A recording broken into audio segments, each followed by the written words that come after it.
Hello, I'm Aiden Mails, and I'm going over the blueprint coding that went into this project. So right here at the beginning, we have some pretty simple stuff. This is just setting up the input, being able to read the input, and setting up the UI widget for keeping score. This is just simply setting up the movement from left to right. So once you press A and D, the game knows that you're supposed to be going left to right. This right here is setting up the jump. But we'll move down here to event tick first because it explains why this boolean is here and how we set that up. So first, every tick, we're checking if the player is falling, and if they're not falling, then they can't possibly wall jump on anything. So most likely they're either standing completely still or they're going up from a jump. But if they are falling, this all is basically just determining if the player is colliding with an object that has the wall jump collision option enabled. And if it isn't enabled, we set the wall jump to false. But they are colliding with an object that has the wall jump option enabled, then we set the wall jump boolean to true, and we set up the player to kind of slowly fall down when they're against the wall instead of just falling at regular speed, so it gives the player a bit more time to react to that and actually give them more time to wall jump. So if this wall jump variable right here is false, we go down here, and this all right here is just checking if the player's falling again, just so when the player does jump, they can't spam the jump button while they're in their one jump, and it just keeps playing the sound over and over again. But if this wall jump value is true, we go over here, and this is setting up the velocity of the player being launched after doing the wall jump. This right here specifically is setting up the force horizontally, the horizontal force. So if you're wall jumping away from the right wall, you'll be launched to the left. And this Z value right here is allowing the player to go upward after they jump. And then we launch them. We want to override the Z because we don't want any other variables messing with that Z value because we always want the character to go up the same amount each time. And this is rotating the player around. So if they're wall jumping to the left, then their whole character moves to face the left away from the wall that they just wall jumped off of. And this is playing the wall jump sound. And then this little code down here is interact, basically checking if the player is in the range of any object that they could possibly interact with. So first off right here, we're checking if the player is in range of any of the doors that they can interact with, checking if those doors implement the correct interface. In this case, it'll be interact interface, and then it enables any interact functionality that we may need. Then down here it does the same thing, except if we're in the range of NPC, it'll do something different, and it's just making sure that the NPC does also implement the interface that is needed. And then down here is a simple reset tool. If the player is stuck somewhere or they just want to reset the room that they're in, they can press R to kill the character and respawn in that beginning of the room. The only thing here in this section is basically handling the death of the character. So when they take any damage from any of the hazards, they plays the sound.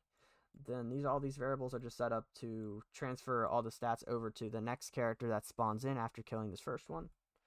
For the stats at the end of the game, simulate physics gives like a ragdoll animation to the character when they die, disables the input so the player can't move while they're dead, gives a 2-second delay to let the animation play out a bit, and then it plays through the respawn function, which here just destroys the actor, checks if there's any checks if there's any checkpoints that the player went into last time. If not, they'll just spawn back at the beginning of the level.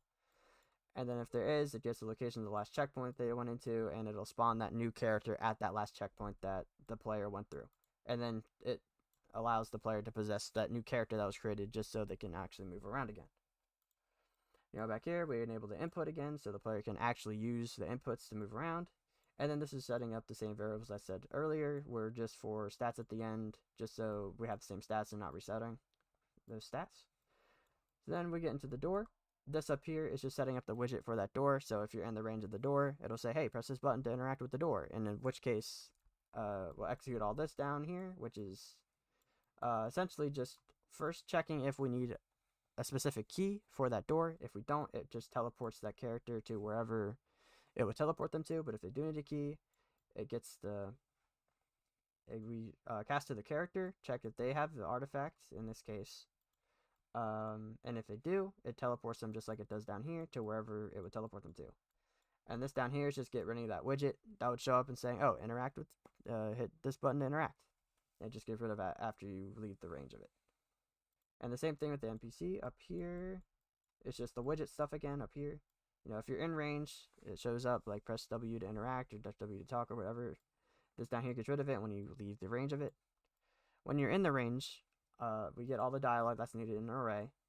We make sure we don't go over the index. So once we get to index 5, if it goes to index 6, it'll be like, okay, well, we're done. There's no dialogue. So it'll go down here, remove the UI for the dialogue, and sets this variable up for the player at the end of the game.